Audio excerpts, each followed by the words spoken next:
So we're just going to take a look at your fly stroke, Nia, and this is you as you enter, and you can see you've dived deeply, and your body is very much undulated there. That wouldn't be so bad if you didn't continue the undulation um, and really get a curve with your legs outside your body width. Now, if we go back to the beginning, you can see your legs are already outside your body width. And the fact that your legs remain outside your body width and you're really curving that back underwater means you're going in that direction and not that direction, which is how we want it to go. Sorry about that, it's my phone. A little bit before this, I want to see that. It's your hands are incredibly wide. You're driving them out very wide. Now that does two things. Firstly, it's putting you in a position whereby you can't get a catch from that position really. The only thing you can do is bring your hands down. But it also is shortening your stroke. The wider you have your arms, the shorter your stroke. And if we go slightly further, you can see all you can do is bring your hands down, which is leading to an angle on your arm, which is pushing you upwards. You can also see that back here, just draw a circle and take it there. You can see your legs are wide apart, and really we want those knees together or much closer together so that you actually create driving force with them. Your legs themselves, let's just undo that. Your legs are pointing back against the water. They're far too undulating, so we want them much closer to being within your body width.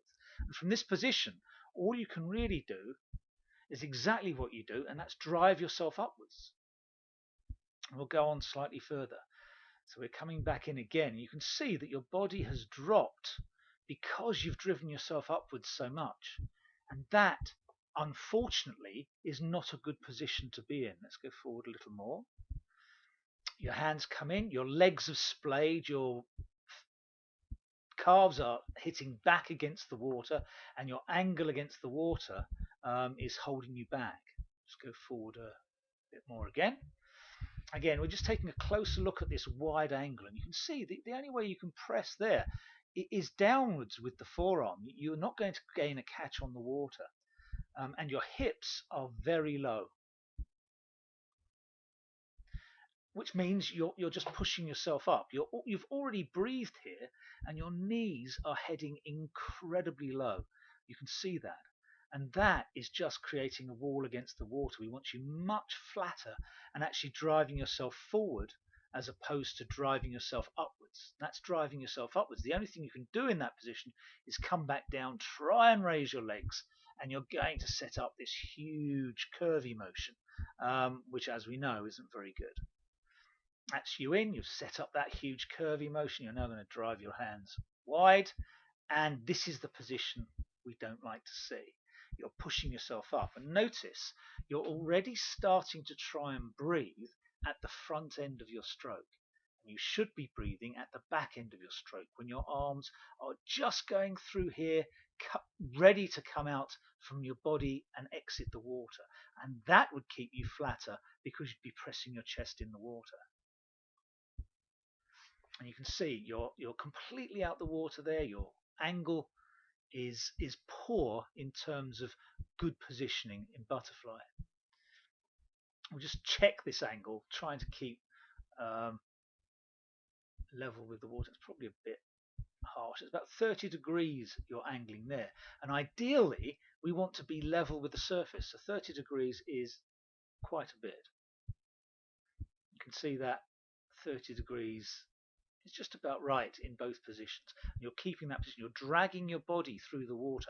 There's forces hitting you and dragging you back from that position. This is next to your body. We'll just go one further on this, just to see the hip angle to knee angle, and that's 31 degrees. So this is fairly consistent downwards in the water, and you can see you're not hydrodynamic there at all. And lastly, a picture from the back which shows this splayed leg position, and that is not a strong position. We want those knees together and driving forward from the surface, and we don't want this angle down if we can possibly help it. Let's just show this at full speed from the beginning, and you can see your movement is down and up, down and up. Instead of driving yourself forward, you're driving yourself upwards. We really want to see more of a forward motion rather than an upward motion. Now we just run it through once more. Okay, hopefully this will help. We've got to grab the water there and not come wide, and then pull ourselves forward, breathing slightly later with our knees together. Okay, hopefully this will help you. See you shortly.